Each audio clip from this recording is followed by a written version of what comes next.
Mon histoire de poils, part 2. Vous êtes prêts?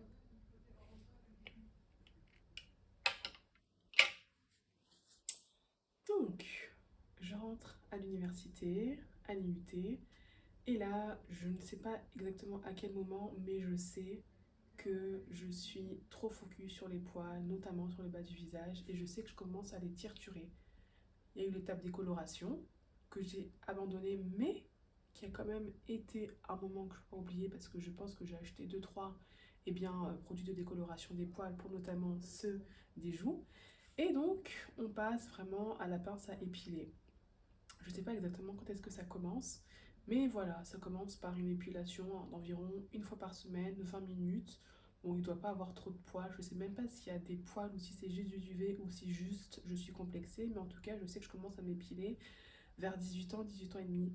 En parallèle, devinez ce que je fais?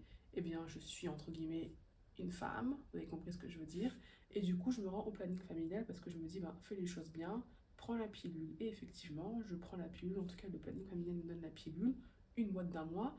Sauf que ce qui est marrant, c'est qu'à ce moment-là, ben, j'ai pas de relation, j'ai pas de copain, j'ai rien. Voilà, ma vie est sentimentale, il n'y a rien, il se passe rien. Je prends quand même la pilule, elle dure un mois, et après, je ne reconduis pas tout simplement parce que je suis célibataire, qu'il n'y a rien à l'horizon. Donc, j'ai 18 ans à ce moment-là. Est-ce que je continue à m'épiler? Est-ce que la pilule a été un facteur déterminant? Qui de l'œuf ou de la poule est sorti en premier? Je ne sais pas. Je ne sais pas, mais en tout cas, je préfère en parler parce que c'est quand même un facteur à ne pas négliger. À ce moment-là, de toute façon, mes règles sont normales, mais voilà. Je me touche les poils du visage, je prends la pilule un mois.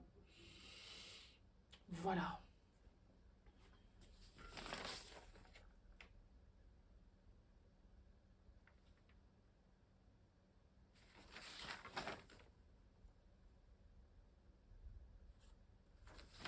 Et en tout cas, je sais que je suis un peu dans une mécanique, un petit peu d'obsession du moindre poil. En tout cas, je fais hyper attention d'avoir le menton le plus glabre possible. Bien évidemment, je n'enlève pas le duvet.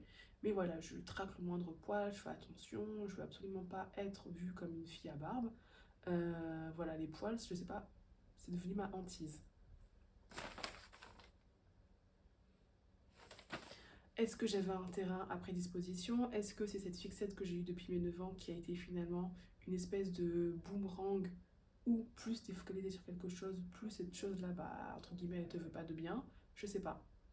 Est-ce que dans ma famille, il y a des personnes qui avaient des poils? Je connais pas beaucoup de femmes poilues dans ma famille, tout simplement parce que du côté de mon père, ils sont congolais et on sait qu'en Afrique, il y a pas mal de tribus dans lesquelles les femmes, dans différents pays d'Afrique, que ce soit le Congo, que ce soit dans les pays du Maghreb ou dans le sud de l'Afrique, ont des poils.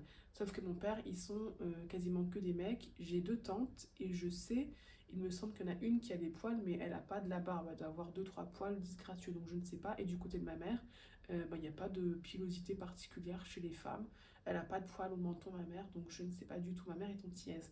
Donc là, je suis un petit peu confuse parce que j'avais entendu parler justement de la pilosité dans certains pays d'Afrique de manière un peu vague, mais ça m'a toujours resté. Et en même temps, ben voilà, moi, il n'y a pas assez d'éléments qui peuvent dire que ça vient de là. Dans tous les cas, je ne sais pas quoi faire. Et là, je vous assure, ce n'est que le début d'une décennie, d'un parcours, mais qui va être long, long et long. Cela dit, j'ai 19 ans, j'ai mon premier amour, entre guillemets, de jeunesse. Vraiment, c'est-à-dire que c'est mon chéri, je l'aime, c'est pas juste un copain comme ça, je l'aime. Et très vite dans la relation, il me fera remarquer, ah mais t'as des poils sur le visage. Alors c'est un moment à la fois de soulagement et en même temps de gêne. Soulagement parce que t'as pas de cachet, parce que la personne elle a découvert, voilà, c'est tout, c'est comme ça.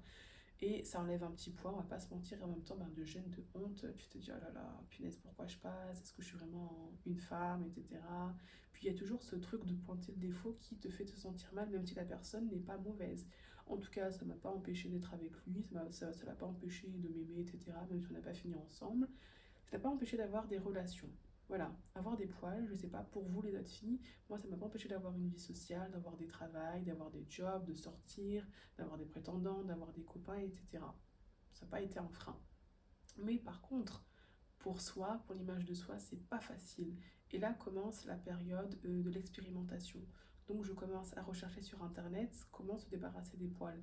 Et là je tombe sur une pléiade de soi-disant remèdes de grand-mère qui, a priori, sont soi-disant efficaces parce que ça vient d'Inde, parce que nos grand-mères faisaient comme ça, parce que patin, couffin, et je teste, et vous savez, il y aura une accumulation de déception et à la fois une accumulation d'espoir parce que on est prête à tout pour, eh bien, enlever ça, enlever ça, enlever ça.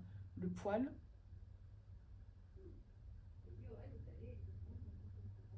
le poil, c'est vraiment l'élément anti-féminin le plus criant, le plus probant. Je ne connais rien qui puisse être plus masculinisant qu'un poil, entre guillemets. En tout cas, c'est ce que je pensais et c'est ce que je continue de penser, même si ce n'est pas une fatalité.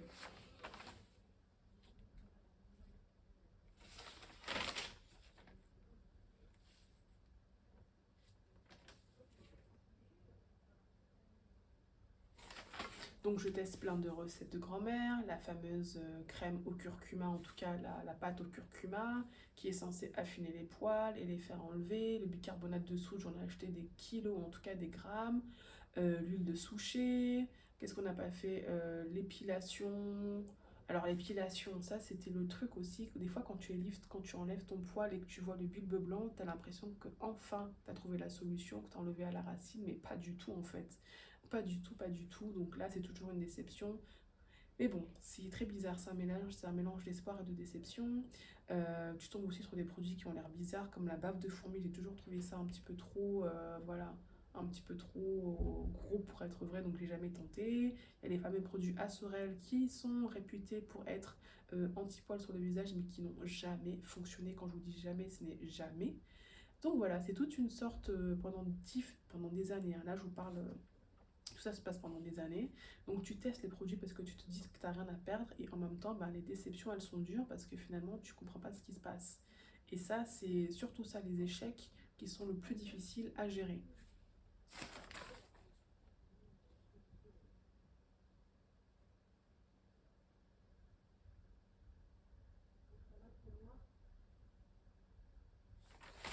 À côté de ça, j'essaie d'autres méthodes. Donc je sais qu'à un moment donné, je commence aussi à m'épiler la moustache, mais j'arrête très vite parce que je me dis arrête de toucher à ça, là, ils t'ont rien demandé, c'est que du duvet. Je me dis peut-être que la cire à épiler, ça serait plus intéressant, sauf que la cire à épiler, c'est vraiment très très mauvais dans le sens où ça va venir arracher, agresser le duvet et donc le transformer en poil alors que ça n'a rien demandé. Là, tu empires la situation toute seule. Donc j'essaie plusieurs choses. Il faut savoir que j'ai eu aussi une période dans ma vie, je crois entre 20 et 24 ans, un truc comme ça, où j'avais des règles très irrégulières. Je sais pas trop pourquoi. Et puis du jour au lendemain, c'est un peu revenu à la normale. Bon, c'est juste pour dire, je sais pas trop qu'est-ce qui s'est passé, j'avais pas des règles douloureuses, mais voilà, j'ai une période de dérèglement au niveau des règles. Et je continue de m'épiler bien évidemment. Je commençais à regarder sur internet, qu'est-ce que je pouvais faire, et en fait je tombais soit sur des recettes de grand-mère, soit sur des produits un petit peu hasardeux, comme je vous dis, la bave de fourmi, la bave d'escargot, et je tombais également sur des forums où des femmes étaient comme moi en fait, désespérées et cherchaient des solutions. Et ce qui était très intéressant, c'est que je commence à découvrir ce que c'est l'hirsutisme et l'hypertrichose, si je ne me trompe pas, mais c'est qu'à côté de ça, finalement, il y a très très très très peu d'accompagnement. Il n'y a pas d'association pour l'hirsutisme, il n'y a pas d'association pour la pilosité féminine. Les recherches scientifiques, elles sont finalement assez peu visibles. En tout cas, j'ai pas assez fouillé les pages de résultats de Google, mais contrairement à l'acné, à l'eczéma, au psoriasis ou même au vitiligo, on a très peu d'informations et en fait, je me rends compte qu'il y a un vrai tabou sur ça. C'est que les poils chez les femmes, eh ben, c'est un tabou, c'est sale, c'est dégueulasse, c'est anti-féminin, c'est honteux et peu de personnes s'y intéressent. Peu de personnes s'y intéressent. Au mieux, t'as quelques poils, tu les caches, tu les épiles. Au pire, t'es une femme à barbe, tu t'appelles Clémentine Delay, pardon, t'es une femme à barbe, t'es un petit peu une bête de foire qui a été successful, mais c'est tout. L'entre-deux, la masse de femmes qui vivent ça au quotidien et qui sont complexées, qui ont vraiment des... Enfin, ça fait mal, hein. C'est pas évident à vivre psychologiquement. On est un petit peu invisibilisé. Moi, je suis pas dans la revendication, c'est juste que c'est dommage que on ne soit pas vraiment traité parce qu'il y a vraiment des souffrances, du désespoir et surtout de la compréhension, de l'incompréhension. Donc j'ai testé toutes ces deux choses, m'épiler quand c'est la pleine lune, passer une semaine sans sucre parce que peut-être que c'est le sucre qui te fait avoir des poils, manger moins de graisse, ou au contraire manger, mettre du curcuma à tous les plats. Franchement, j'ai essayé tellement de choses et à chaque fois le résultat il est toujours le même. C'est que les poils, alors ils ne sont pas forcément augmentés de manière visible, mais ils étaient toujours présents. Ils étaient toujours présents et ce qui est sûr, c'est que là j'ai à peu près 25 ans, 26 ans, c'est que mine de rien entre le moment où j'ai commencé à 19 ans et le moment où j'ai 26 ans, bah, la quantité de poils, elle évolue au fur et à mesure des années parce que finalement, je stimule la pousse de nouveaux poils et parfois je touche au duvet et ça devient de nouveaux poils. Alors, j'ai pas eu une barbe du jour au lendemain, bien évidemment que non, mais au fur et à mesure des années, tu vois qu'il y a une petite évolution et que tu as un peu plus de poils qu'au départ de l'aventure et donc ça, c'est aussi quelque chose de frustrant. Après, ça stagne, mais voilà. Donc, que se passe-t-il?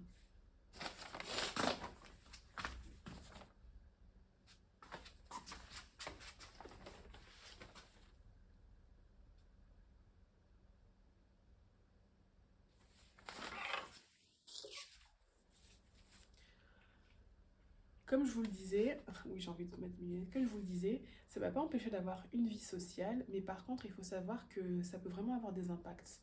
Et en tant que fille qui a eu des poils, je peux vous dire que je sais pas combien de rendez-vous j'ai décommandé parce que ça tombait le samedi et que le samedi, eh ben, ça venait un petit peu déranger mon cycle épilatoire. Bah ouais, parce que les poils, c'est pas les cheveux et je peux t'assurer que quand tu les épiles, tu comptes les jours de répit. Et tu sais que si tu les épiles un jour avant ou un jour après, ben après il faut recalculer, il faut retrouver le temps dans la semaine et ceci et cela et franchement c'était un calcul de fou. Bien évidemment, je vous épargne les choux du Niagara, et toutes les fois où j'ai pleuré, où je me dis mais pourquoi moi, même si je ressemble pas à Clémentine Delay, même si j'ai pas des poils dans le dos ou dans les parties qui sont beaucoup plus larges que le menton, en tout cas l'impact il est fort. Et puis surtout je priais beaucoup Dieu, je disais mais mon Dieu, s'il te plaît, s'il te plaît, s'il te plaît, fais que les poils y tombent, fais que mon taux d'hormones il diminue, etc. Et rien ne se passait, plus les remèdes que tu tentes, les produits que tu tentes, il se passe rien, j'étais vraiment désespérée. Et surtout, je me sentais très seule parce que finalement, dans mon entourage, je voyais bien que j'étais la seule fille à avoir des poils. Le problème, c'est que si tu t'épiles, tu peux pas savoir qu'il y a des poils. Si tout le monde s'épile, on peut pas savoir qu'il y a des poils. Et à ma grande surprise, une fois, on était un groupe de 10 filles, donc on partage la même foi. En tout cas, c'était une réunion entre filles croyantes. Et sur les 10 filles, eh ben, on a discuté et on était 4-5 à avoir des poils.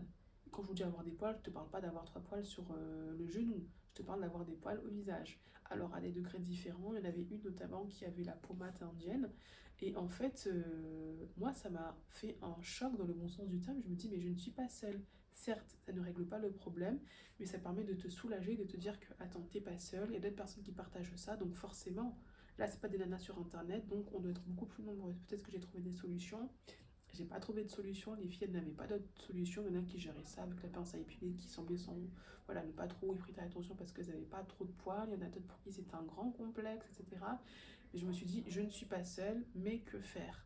Mais rien que déjà de savoir que tu n'es pas seule, ça permet de soulager. Cela dit, ça n'avait rien changé, j'avais toujours un petit peu mon calendrier épilatoire, bien évidemment des fois je décommandais, ou des fois, ben t'es chez toi pendant une semaine parce que j'étais en recherche d'emploi, donc j'étais pas forcément tout le temps dehors, donc des fois je laissais mes poils tranquilles. Et ça, c'est un truc qui est chiant, cette relation de haine, entre guillemets, et aussi d'amour. Je dis pas que j'aimais mes poils, mais des fois, je vous assure, s'épiler, c'est chiant parce que tu sais que tu vas en avoir qui vont repousser, et du coup, des fois, tu laisses un peu comme ça, mais du coup, tu sors pas. Bref, tout un truc. Je vais pas m'étaler, vous avez compris la chose. Bon, bref, les amis, les années passent, et que se passe-t-il? Les années passent et je découvre ce qu'on appelle la technique du laser. Sauf que le laser, à cette époque, on est déjà vers 2018, je pense, à peu près ça, 2018. Et le problème, c'est que le laser, à cette époque, c'est encore un petit peu trop dans les prémices et encore un peu décrié. Il y avait beaucoup de warnings sur les répercussions potentielles sur les peaux mates et les peaux foncées, cancer de la peau, brûlure de la peau ou apparition postérieure de taches hyper pigmentaires ou dépigmentaires. Donc je me dis, oh là là là, autant ça a l'air radical, autant j'ai pas envie de le faire. Et j'avais entendu vaguement parler de l'électrolyse, mais je me suis dit, j'ai pas envie d'avoir une aiguille avec un courant qui me, qui va me brûler le poil. Donc je me suis dit, punaise, mais on n'a vraiment pas de chance, les nanas. On n'a pas de produits qui viennent, miracles, qui viennent nous aider. J'avais aussi entendu parler de Vanica, la fameuse crème qui était censée venir affiner les poils, sauf que cette crème, il faut soit l'avoir en prescription, donc avoir un parcours endocrinologue, mais à cette époque-là, je me dis, oh là là, endocrinologue et tout, ça coûte cher, j'avais pas de mutuelle, comment est-ce que je vais faire? J'étais étudiante, et puis voilà, sur prescription. J'avais trouvé des sites allemands qui vendaient la Vanica, mais à chaque fois c'était en rupture de stock. Et puis en plus, les frais d'expédition étaient quand même un petit peu chers, sachant que le produit coûtait, je crois, 100 euros la crème, plus 20 euros de frais de port. Je me dis, oh là là, c'est intérêt à fonctionner, donc ça me réfrénait. Et il y avait des sites français qui la vendaient sans prescription via un questionnaire, sauf qu'à la fin du questionnaire, tu avais toujours la demande de l'ordonnance ou en tout cas le nom de ton docteur référent pour qu'on puisse le contacter. Donc je me suis dit, c'est fermé. Là, je crois que c'est un signe, il faut peut-être pas que je la prenne cette crème. Donc je n'ai jamais pris la crème Vanica, j'ai toujours gardé en tête, endocrinologue, effectivement, il faut peut-être voir au niveau des hormones. Bon, là les amis, on est en fin 2020. Fin 2020, je me dis, James, tu vas déménager, tu vas revenir à Nice, mais avant de repartir à Nice, va voir ton docteur traitant ici dans le nord. Donc je vais la voir, je laisse pousser mes poils pour qu'elle puisse voir l'ampleur des dégâts, et elle me dit effectivement, vous avez des poils, sans blague. Qu'est-ce qu'on peut faire? Bah écoutez, je vous recommande de faire une échographie pelvienne pour voir si vous n'avez pas de kyste ou de fibrome ou de problèmes qui pourraient être visibles avec la radio au niveau de l'appareil reproducteur, au niveau de l'utérus, etc. Et là, je me dis, waouh, quand même, c'est chaud, quoi. Moi qui pensais plutôt faire une prise de sang, elle me dit, non, non, non, non, d'abord, faites ça. On voit ça déjà directement. Et donc, je reviens à Nice et nous sommes